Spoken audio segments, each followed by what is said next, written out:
फिर एक दफा कह देता हूँ, खरीदने से पहले ही फ्रिज ना ठीक करानी शुरू कर दें।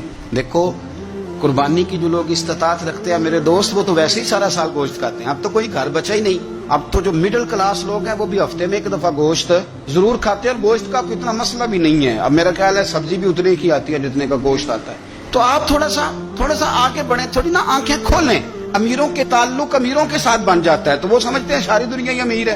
कारोबारी लोगों के ताल्लुकात कारोबारी लोगों के साथ होते हैं तो समझते हैं सारे लोग ही कारोबारी हैं। थोड़ी सी आंखें खोलें, शीशा ऐनक का साफ करें, थोड़ा सा पलट के ना नीचे भी देखें। जिस आदमी को झुकना नहीं आता वो तो पैरों में पड़ी चीज नहीं उठा सकता। थोड़ा देखें जो गरीब इलाके हैं, गरीब, वहां गोश्त पहुंचाने का आज खुद एहतमाम करें, बंदोबस्त करें, और उन लोगों की लिस्टें आपके पास होनी चाहिए जहां आपने ये एहतमाम करना है।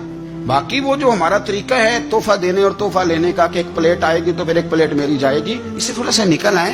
ये कुर्बानी खालिस अल्लाह की रिजा के लिए, इसके अंदर ये तकल्लुफात नहीं पैदा करें। कोशिश फरमाएं कि सारे का सारा गोश्त तकसीम हो जाए। जिस तरह सारा गोश्त घर में रखना जायज है ना, तो सारा बांट देना भी जायज है।